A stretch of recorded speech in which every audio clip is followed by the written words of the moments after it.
Iconic speech ఇవ్వబోతున్నారు. నాకు తెలిసి ఈ పెళ్లిలో తోడి పెళ్లి కొడుకు నువ్వే అనుకుంటాను, అవునా కాదా? తోడి పెళ్లి కొడుకు నువ్వేనా? నో.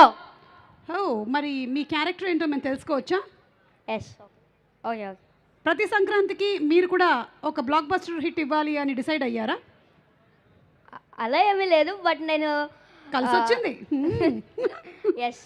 యా, ఎస్, చెప్పండి మీ క్యారెక్టర్ ఏంటి ఈ సినిమాలో? నా క్యారెక్టర్ లీక్ చేస్తే మరి కిక్కే ఉంటుంది మూవీలో. Okay, I got it. నన్ను సైలెంట్గా ఉండమని మర్యాదగా చెప్పావు, ఇట్స్ ఓకే. అలాగే నేను ఇంకొక క్వశ్చన్ కూడా అడగాలనుకుంటున్నాను, ఎందుకంటే ఇది పెళ్లికి సంబంధించినటువంటి సినిమా కాబట్టి చాలామంది పెద్ద మనుషులు పెళ్లి గురించిన అభిప్రాయం చెప్పారు. బుల్రాజ్ గారు, పెళ్ళి అంటే మీరేమనుకుంటున్నారు?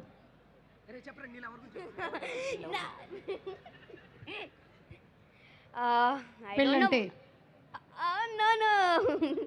పెళ్ళంటే నాకేటో తెలీదు, బట్ తెలీదు నాకు పెళ్ళంటే. ఓకే, సరే, ఫైన్. అయితే నువ్వు ఏదైతే చెప్పాలనుకుంటున్నావో అది చెప్పు. చెప్పాలనుకుంటుంది పెళ్ళంటే మీ అమ్మ నాన్న చేసుకున్నదేరా పెళ్ళి. ఎస్, అది ఓకే, డన్. మీరేంటి చెప్పాలనుకుంటున్నారు? స్పీచ్ చెప్పండి మీది. యా. అందరికీ నమస్కారం. ఇంత మంచి ఛాన్స్ ఇచ్చిన నవీన్ అన్నయ్యకి, మీనాక్షి మేడంకి, అలాగే చిన్మయ అక్కకి థ్యాంక్ యూ సో మచ్. అలాగే నన్ను మనమందరం నవ్వడం కోసం నవీన్ అన్న చాలా హార్డ్ వర్క్ చేశాడు. అలాగే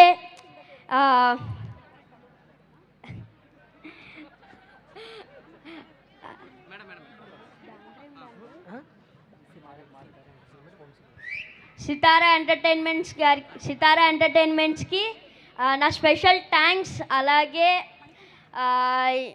క్యాస్ట్ అండ్ క్రూ వర్క్ చేసిన అందరికీ, డిఓపి గారికి, అలాగే మారీ గారికి. మారీ గారు చాలా మంచి డైరెక్టర్ తెలుసా, చాలా ఫన్నీ. డిఓపి గారికి thank you so much. Thank you రా, thank you so much. And Jan 14th కలుద్దాం in theatres. Yes, Jan 14th అనగనగా ఒక రాజు. ప్లీజ్ సూపర్ డూపర్ హిట్ చేస్తారు అనుకుంటున్నా, మొన్న సంక్రాంతికి వస్తున్నాం లాగా. Yes, correct. Okay, thank you so much. రండి కిందకి వెళ్ళి ఆడియన్స్ ఏమనుకుంటున్నారు అసలు ఈ సినిమా గురించి అని ఒకసారి కనుక్కొని వద్దాము. Let's go there, come on. నాకు తెలిసి నేను ఇందాకే చాలామందికి చెప్పాను, నవీన్కి కానీ మీనాక్షికి కానీ మీరు ఏదైనా చెప్పాలి అనుకుంటే కవిత్వాల రూపంలో అది రాసి రెడీగా పెట్టుకోండి అని.